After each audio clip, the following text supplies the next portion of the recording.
Welcome to GameBreakers. My name is Thomas. I am here with Allison, David, and Diamond, and we are playing A Bard's Tale, our Dungeons & Dragons 5th edition game. This, if I have measured the editing arc correctly, will be the beginning of Season 3. We're back after a little break. The characters have had a big thing go down, and we will... you know what? Since it's the beginning of a new season, let's reintroduce the characters. So the camera pans in on. We will jump into the action at a massive feast at the desert home of the Duneharrow. The day or so after you've been offered all the loot from its hoard that you could carry, you find yourselves at an amazing feast.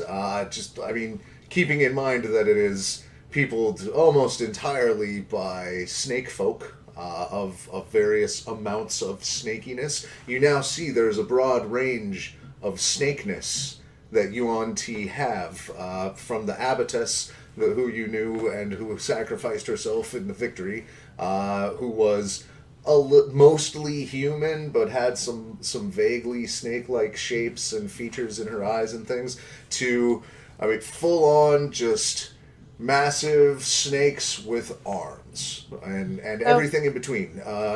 Humans with snakes' forearms, a whole range of them, and they seem to have some sort of case system by how snaky they are now that you observe them socially. So they're like Khajiit? Right. And like that, except they don't have tigers for hands. At least I didn't get to that part in the Elder Scrolls. So, you... so you find yourself in this wild feast, and these people know how to party, and they just took their city back from age-old enemies, and they are in it to win it with the party tonight. The feast, and when I say feast, I mean there is some really weird food here. The spiders, which were your first introduction to the sort of animals that live in the desert, a lot of those are on array, although none are served to you. Well, thank goodness. But you have places of honor at the dragon's table. It's again about the size now that you get to it. Like it's a small moose. With wings, like about that size, with a just lovely blue crest if you're into blue, and you are treated as heroes. You are the day is named for your intercession. The dragon names the day.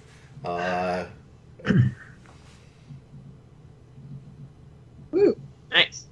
That's intense. That's a history book thing. Right. I'm a little bit starved.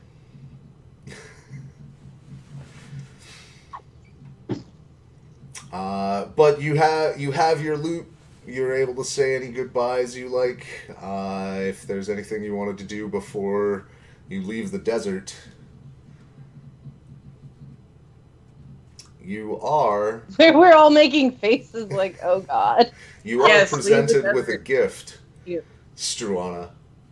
The dragon, after everybody's good and drunk as you're gonna get, the dragon says, just like makes a motion to the back, and a group of monks bring in a naked Goliath, with like poles around its neck and like shackled, and bring it up, and you recognize him as he approaches. It's Ambrock.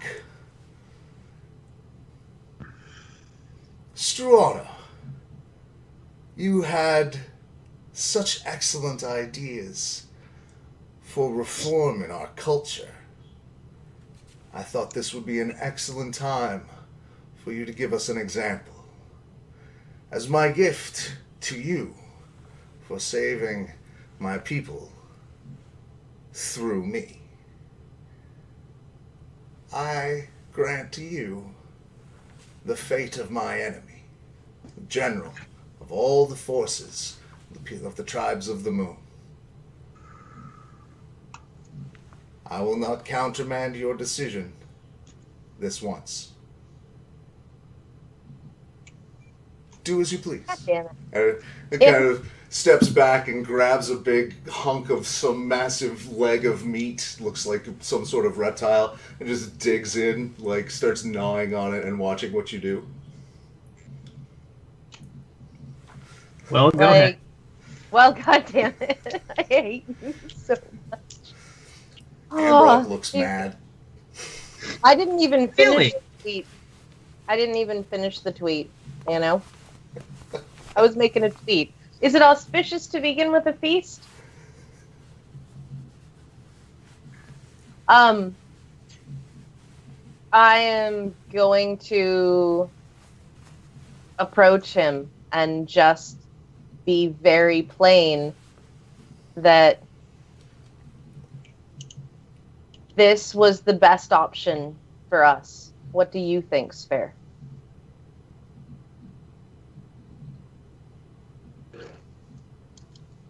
I'm approaching Ambrock. I don't know if that was... He just looks at you. Put a weapon in my hand. And have the dragon face me right here, right now. There's one way to end this feud. Can I get an insight check on whether or not he could actually take the relatively small dragon? Only by comparison of the one you're used to having at the center of that's everything in your city. Relatively You've been dragon spoiled. You could give me an insight check or a medicine check. I would take medicine right now as well. Insight will probably do me better. Also, I'm a size queen, apparently.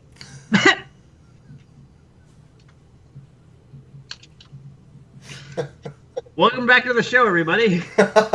Season 3. 19. Also, my friends are watching. They know. Thomas, can I get in on this insight? I know, boxing statistics is math. I can do that. Yeah. 14 insight. All right, and Struana. I got a 19. 19.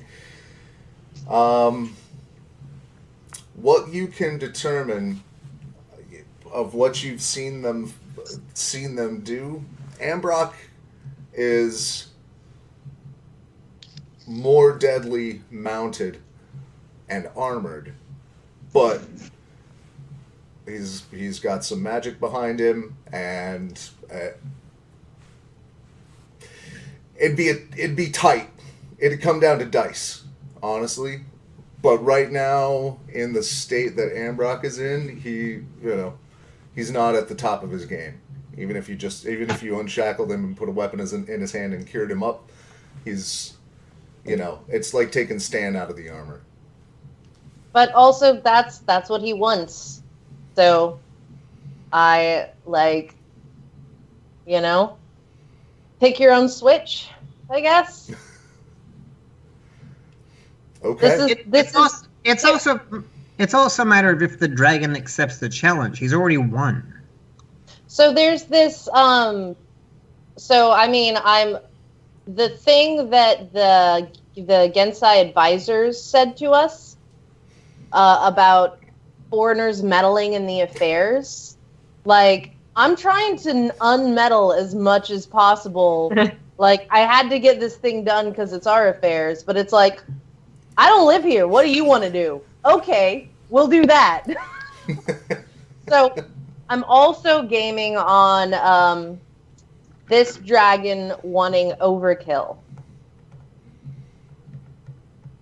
So I turn and he would like honorable death by duel and to face you, equivalent to your eminency in Draconic. Okay.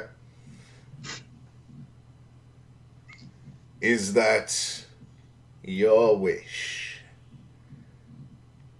It is now. Excellent. He, finishes swallowing the rest of the haunch and signals off to one side. 2 guards come up and give him a choice of their weapons.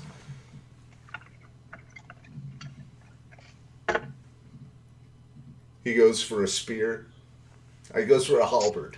Polearm. And I'm just gonna back right on up here and be like, well, this is either going to ruin everything we just tried to do, or it's gonna be great. Shit.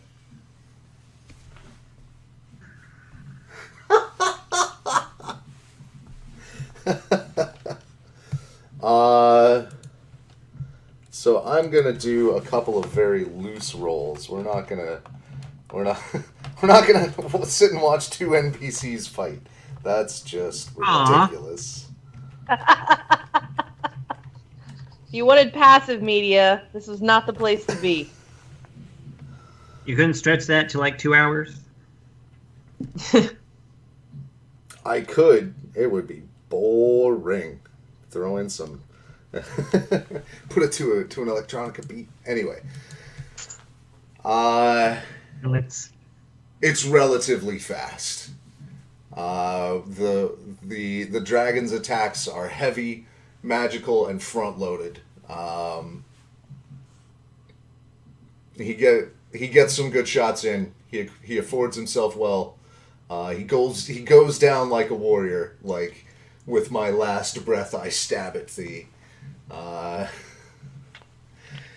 Before getting eaten. Yeah, but there's a lot of lightning and a lot of blood, and then the crowd cheers. I cheer with them. I mean, overkill and martyrdom. Can we leave now? ClickClack is in full medieval times mode, just yeah. That's where Stan's at. That was amazing. Woo! More ale. And I'm just I'm uncomfortable. I'm just uncomfortable and I'm drinking about it.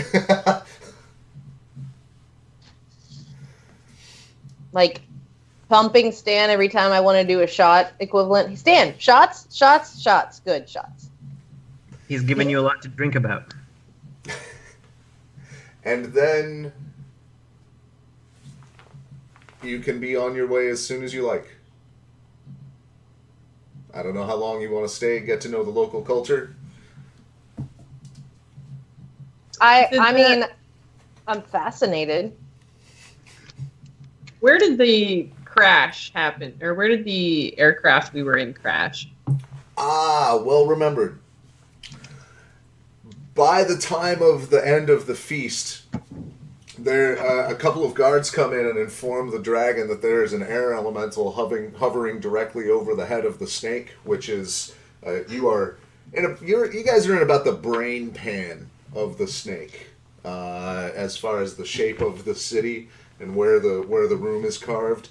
You're in this neighborhood, and there is apparently a giant air elemental holding a ship's worth of debris. Swirling above the head of the snake. That's us. Excuse me. You're double parked. The airship's still out there, yeah? A runner is sent out to one of the smaller snakes that quickly shape changes into a snake and goes into a snake hole up to send the message to stand down.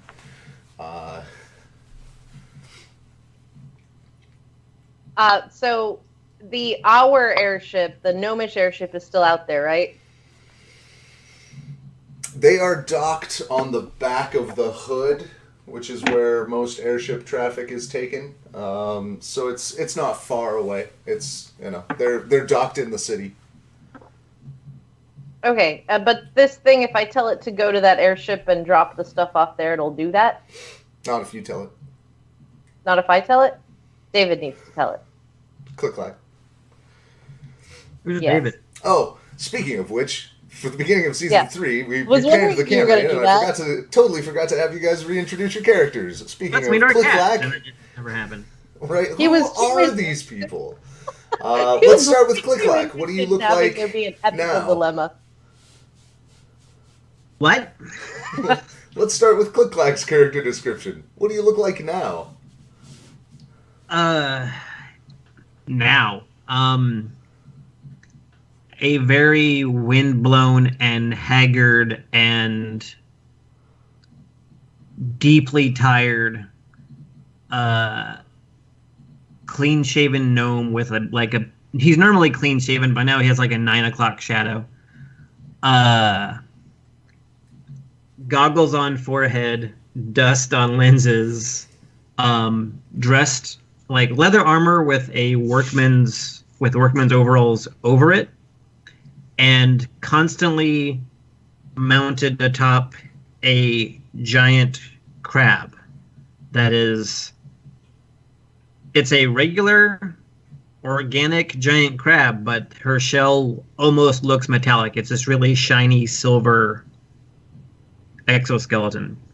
And behind his seat is a giant pack that is just overloaded with all kinds of mechanical gizmos and parts and tools, and when not in stealth mode, I'm constantly ticking because of all the different mechanisms going on. He tends to look analytical because he is calculating everything all the time. He literally cannot stop. Since the battle, he has not gotten off the crab once. He is dining at the feast at the end of a table, mounted, feeding half of his dinner to Lovelace the crab. He is an archer and a ranger by class, and an inventor by career. Right. Great big mithril bow festooned with sights and knickknacks and weather gauges and Yeah, it looks like a boiler for a high school, except it's a bow. like a weather vane on top. It's,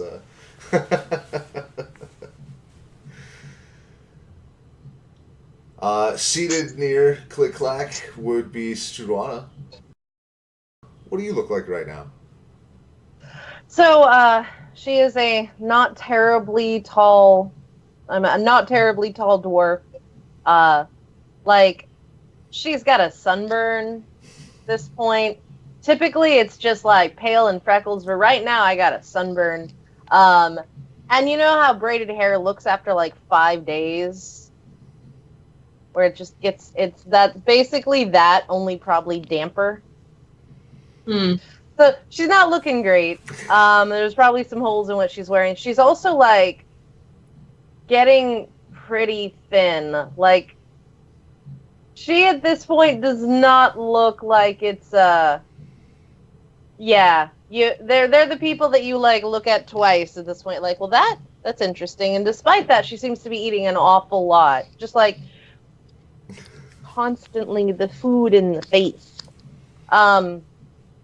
She has attached to her we call them the Lume Garden pipes. They're modeled off of Scottish short pipes, which are with bellows, 2 chanters that sort of go over here, and 1 flute-like thing that's sort of used downwards, so that they're hands-free and they're like attached. And accoutrement attachments in addition to that, like I'm a fan of bandoliers and hip belts and that sort of thing. Flannels and greens and golds, and she looks like a hill dwarf, just really dusty one who looks like bad shit has happened to her. Right. You have by the time of the feast had a chance to like clean up, take a long rest. But Stan. That's still. You need more than a long rest for that many braids. Yeah, that's true. Stan, how are you looking? So Stan is a paladin of Moradin, and he's been better. He wears shining armor, which doesn't do so well in the desert. I've been making the checks, but I still assume that it's uncomfortable and crappy. So he's definitely done with the desert. He's ready to be back on the coast. But he's generally excuse me. He's generally a friendly person and interested in truth, justice, and the Delta Confederacy way, I guess.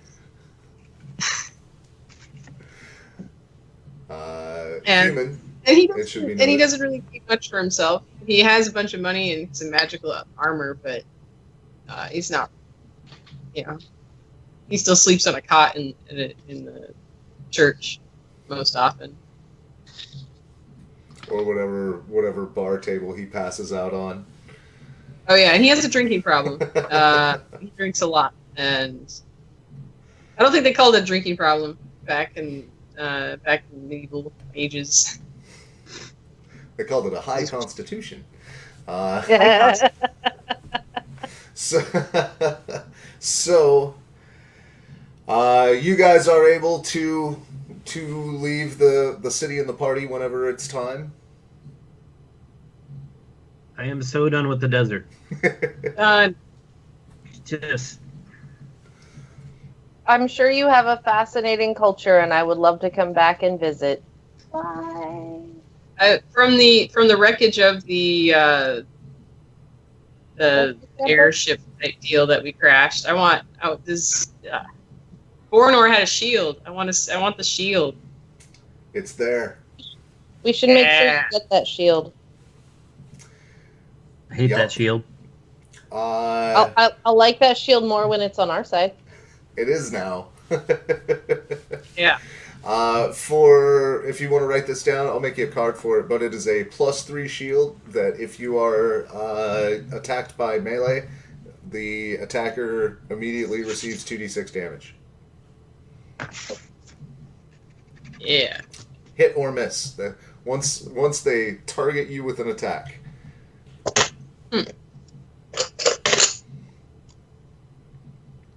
Awesome. Yup. It's probably made by somebody who got sick of monks. That checks out. Based on land charts. All right. The passage through the ley line. As you head out, the ship took some damage in the battle, but it could take a lot more than it used to be able to. You see some scars on the sides in the shape of like purple worm jaws. But I'm sincerely glad that I grabbed all those gemstones right now, considering I will have to pay for this.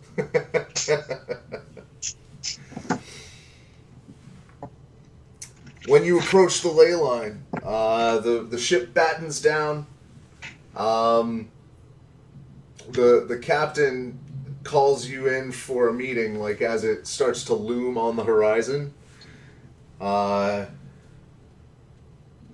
Struana, the last time we did this with you, you had much less magical gear, and you did not travel with two friends similarly attired. We may run into trouble. Yep. So turning to the party, have either of you done this or something similar before? What do you know about ley lines? Arcana. Okay. That sounds like dragon talk. A little bit. That's what I know about it. Right, Stan is currently drunk. Okay. 21. Oh, good. David knows things. ClickClack knows things. I'm sorry. Because I miss your actual you. Stan drinks, ClickClack knows things. Not the same.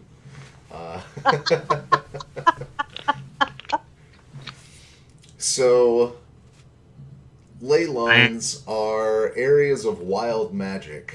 The best analogy, it's kind of like a seam in reality. And sometimes the stitching gets stretched.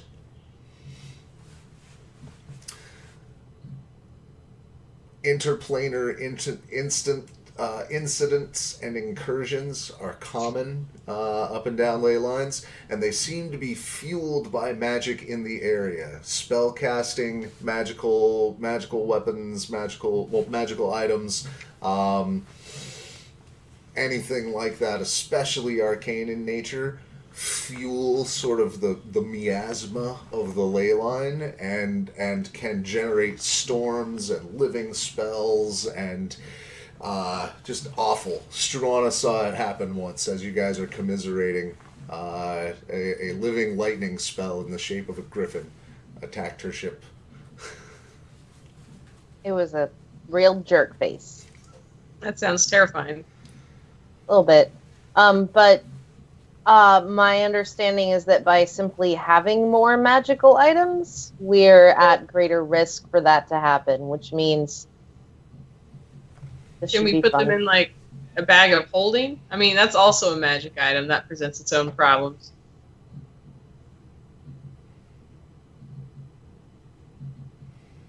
This might be worth looking at some way to nullify this into the future. At least a little bit. With some additional protection. How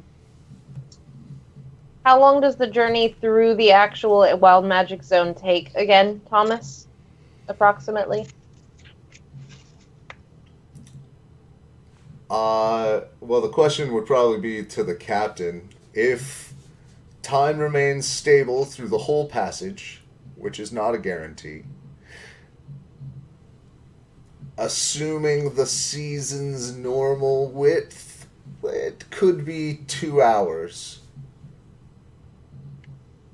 That is a significant time period during which stuff can just happen. Just whatever. Yeah. Like Quite the improvement on the old design, though. Yeah.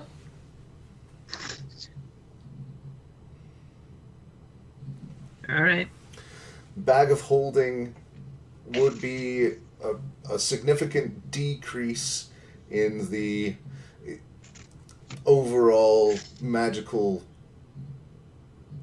coefficient involved in the variable. I don't know all the math, he says. I just follow the books. We could, do you have some chests that are not currently full? We need somewhere to store the things currently in the bag of holding, which are not magical. Certainly. You may use my own footlocker and lockboxes. I have very little in them currently. I packed light. So,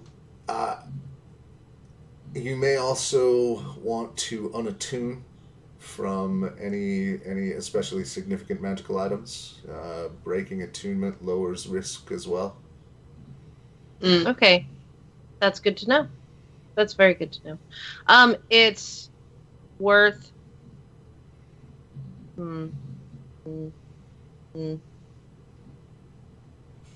I got them gemstones, I swear. I got every person on this ship a stone. This is your bonus when we get to the other side of that. Well, we'll certainly let the crew know ahead of time to give them some incentive. I would, yeah. Wow. So, Dragon Horde. Why not? I'm also going to suggest that we power down significantly more of the ship than we normally would in such a case, given the extent of your haul from the dragon's hoard.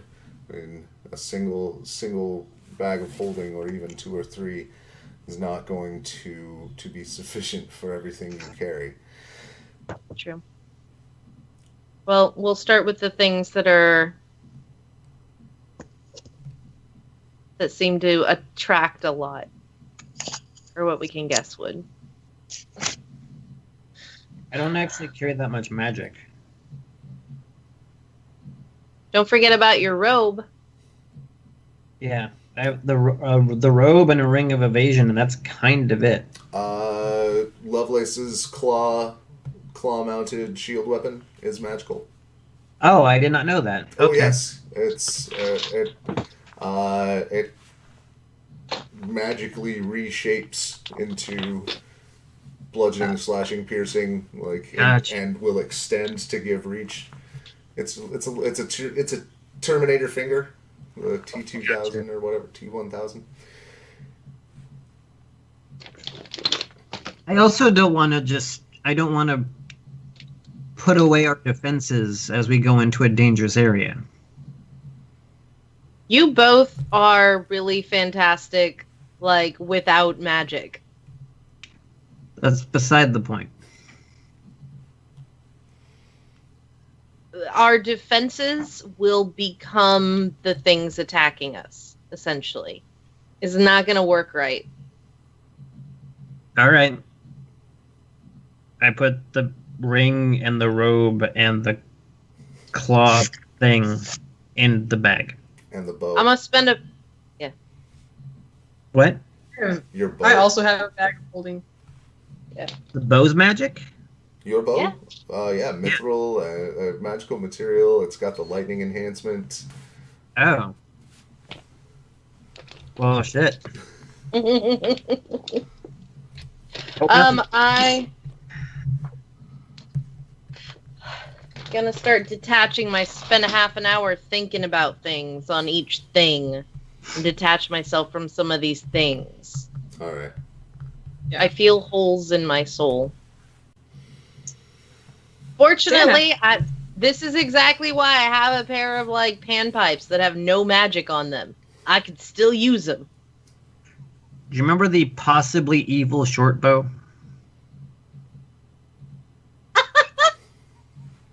Yeah. Is that magic?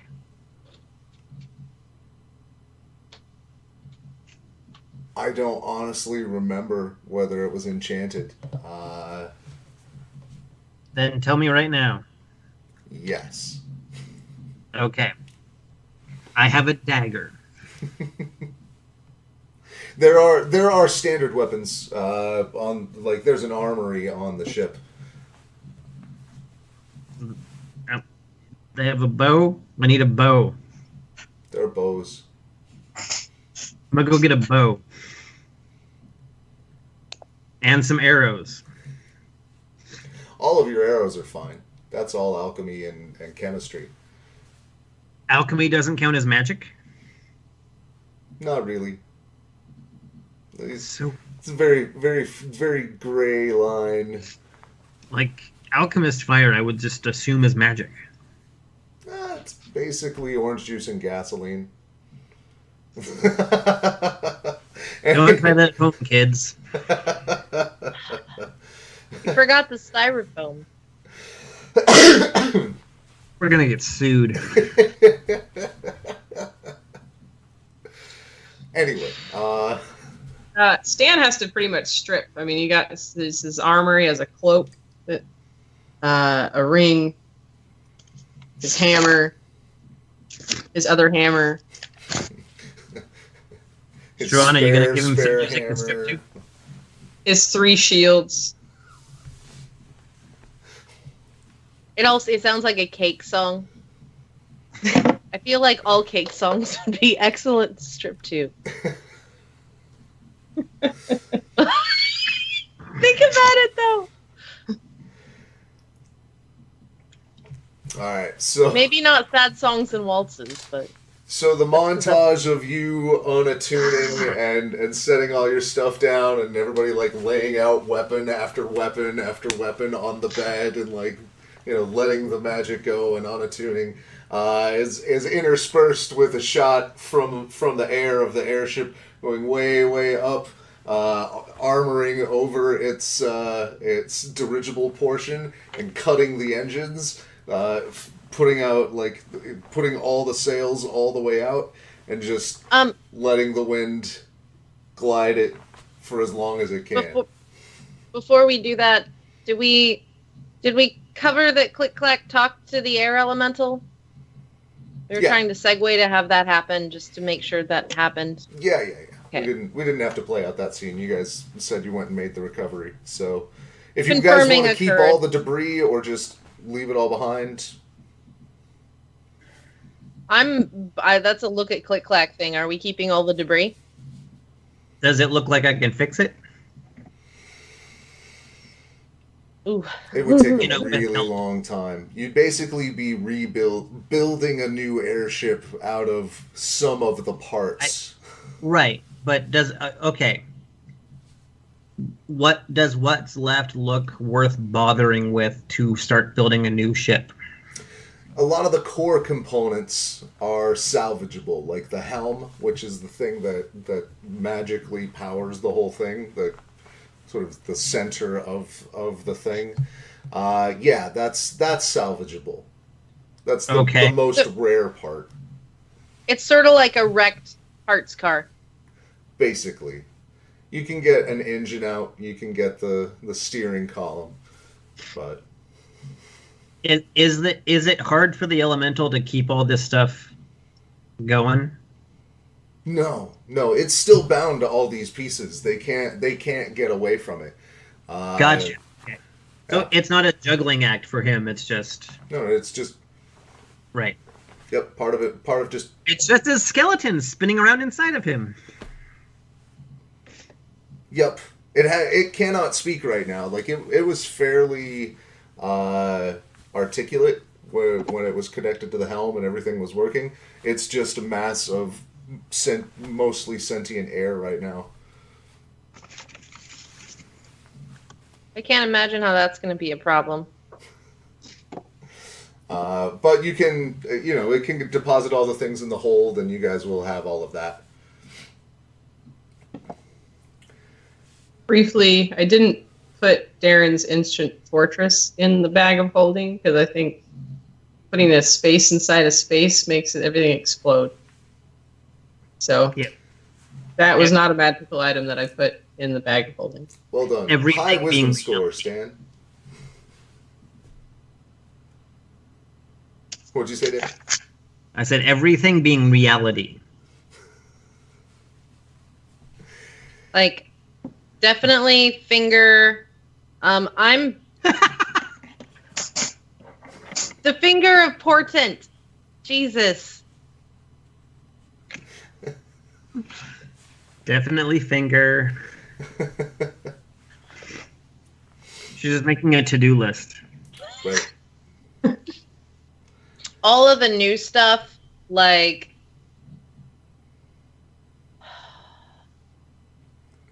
I figure all of the small things will go into... What do you guys have, 3 bags of holding in the party now?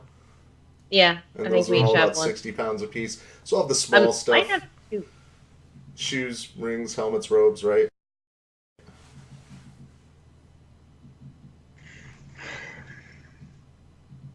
I might have 2. Now, hold on. Where is that thing?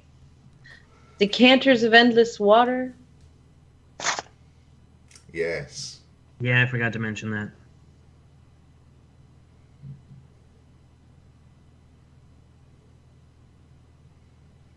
Oh, look at all the shit I didn't bother to write down. Good job, Diamond. Well, I know I have at least 1. My poor inventory list really needs some work. Good lord. I don't even have that anymore. Anyway.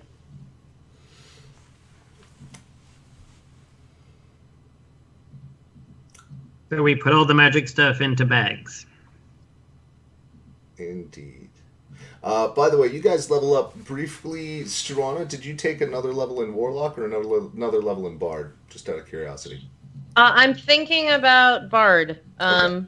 but I won't know for sure because I wasn't ready for it. But that's the way I'm leaning presently. I know boss fight. I should be ready for another level. I was busy making cards and drinking. Mm-hmm. I believe you. Well, can you commit? Because it may matter in a second. Let me make it matter in a second. Let me look at the book real fast. This would be a good break because then I can commit just by looking at the sheets. Well, we'll let you commit to that while we and here's why. As you're headed through about the first hour, you know you're losing altitude the whole time, and you can feel like the pilots are really earning their salary right now. They are pushing the thing to the limits. It's a very well made ship though, and it's holding up just fine. I assume you guys are all hanging out together. You will not have a hard time spotting what looks like a glow in Struana's right eye to begin with. Yeah. The more you look at it, what you realize is there is a swirling, kind of vibrant yellow protrusion ethereally from her eye. And as you look more closely, it is extending and also coming out the back of her skull. It moves with her as though she were impaled by some sort of energy she can't feel. I pull down my goggles so she can see her reflection. Okay. You got something right there. Let me guess. It has arcane symbols that are swirly. When you look at it, what you see is juxtaposed with your vision of the room is just a vibrant, lush forest teeming with life from this side. Give me a knowledge religion check. Like the one eye is seeing a different reality than the other eye? It's a lot like that. Oh, that Sounds a lot like that. That's a 3. Oh, your brain. Put it on the Great. brain. My poor brain. Ah, come on. For God's Knowledge sake. religion. I got an 11. Anybody want to help with that shit? If I tell, there's a forest. I think I've seen that forest. I'm of no help, I'm afraid, in this matter. Religion, I'm not even going to bother because I'll just embarrass myself. I only had a +3. Man. There are only a few planes with this level of life and vibrancy. There's Bitopia, there is the Fields of Elana, and there is the Feywild. Your best guess, given which eye it is and what's going down, is the Feywild. So I am looking into the Feywild? Yep. If you mention a lush forest, that's the first thing I throw out.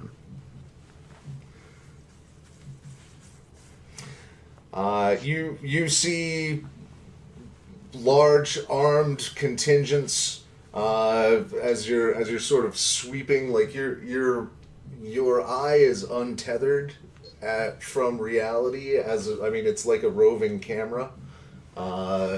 You are able to, as you concentrate on it, control it a little bit and decide where it goes.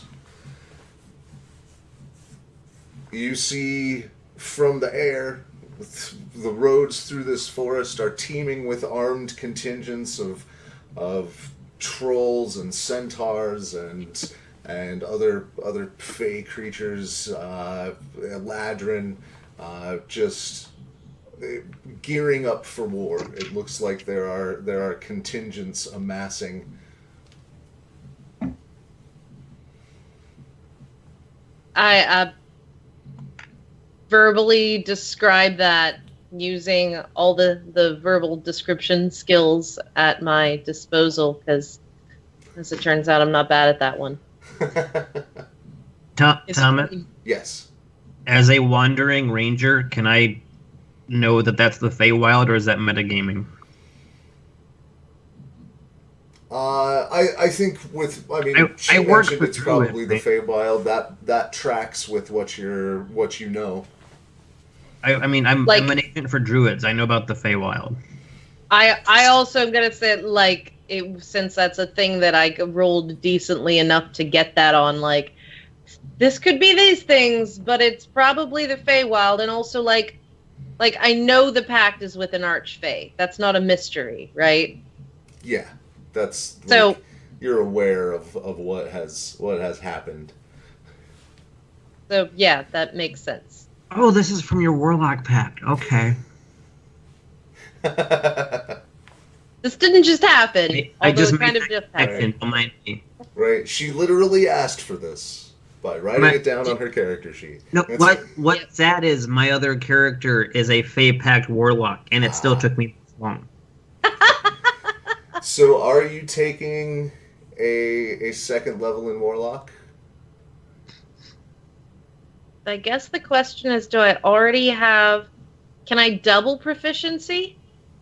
Is that a thing? Yeah. Expertise? Well, because I already have... Struana already has proficiency with persuasion. I'll have to check if she has it with deception or not. I don't think she does. Oh, she doesn't. But she does that have would have been really useful. But so I'm looking at the difference is there's no additional benefits except gaining a bard level and being able to have that level of spells. Okay. Mm-hmm. With Warlock, I get the Eldritch invocations. I get 2 of them. Those are and both Beguiling Influence and like any of the other 15 things here look really interesting. So I think it's going to be another level in Warlock, and I'll be the weirdest bard you've met yet. All right. So you feel better story. A presence next to you. On my deathbed, better story. In the Feywild.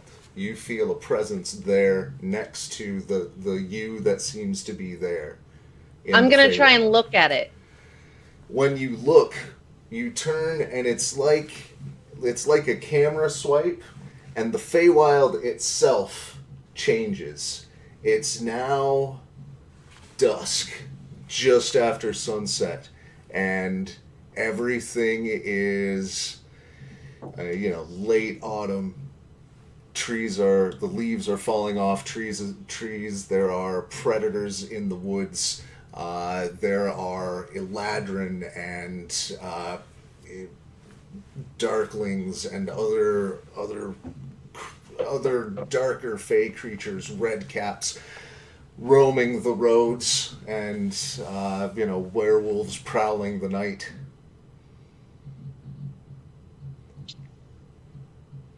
And the Dark presence Feywild.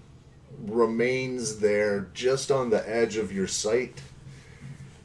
All you can really get from the very periphery end of your vision is like the fluttering of feathers, of crow feathers, probably, of like black, broad feathers.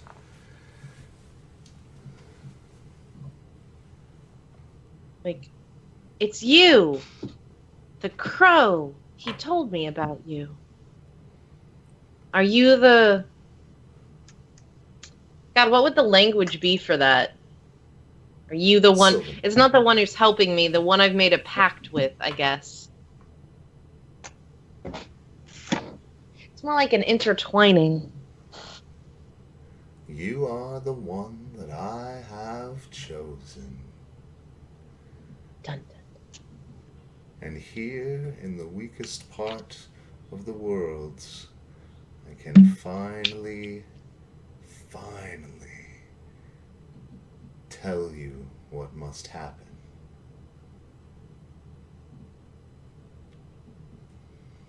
the Summer Queen,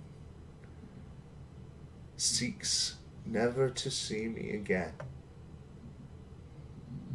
But I must emerge, or the Feywild will burn itself out. You will open the door. Only enough to let summer die.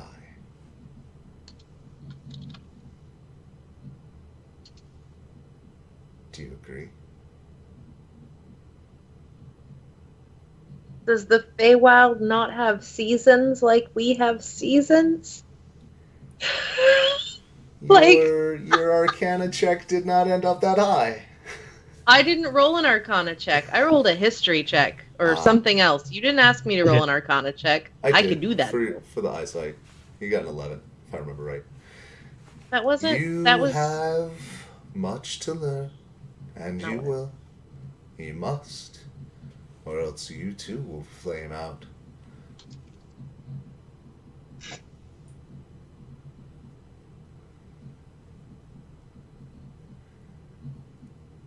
But the land... Where can I don't disagree, but I want more information. Where can I get it? The path you tread is dangerous. You are forbidden in the land you call home. The library knows all things. The dragon, a few more. But ultimately, what you must do is travel to the realm you seek to free. All things in time. And then you're out of the ley line, and the whole thing snaps shut, like the iris closes on the camera, and you're back to seeing. You're looking at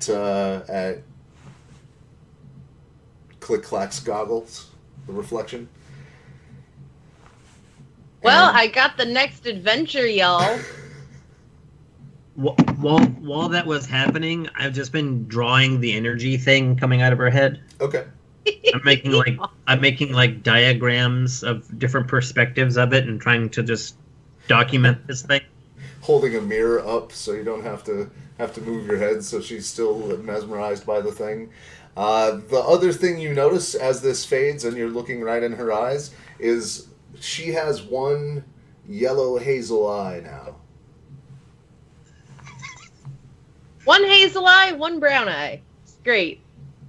And another brown eye. They're sharing the same socket. Wow. You have a Venn diagram in one socket. This is terrifying, a little bit. And then you guys have an easy ride home. That'll be nothing an to excellent talk about. place to take a quick break, and we will open the scene a year later. No, what? Well, I don't know about a year. It depends on, honestly, it depends on how much downtime you guys want to do, but we're about to kick into the downtime rules. So we'll take a quick break while everybody hurriedly looks those up real quick. And we will see you, well, as soon as you click the next video. If you like what we're doing here, hit the like button. If you want to see more, hit subscribe. And if you want it to get better, we have a Patreon just for that. This is A Bard's Tale, a GameBreakers D&D 5th edition game from myself, Thomas, Allison, David, and Diamond. Have a good game.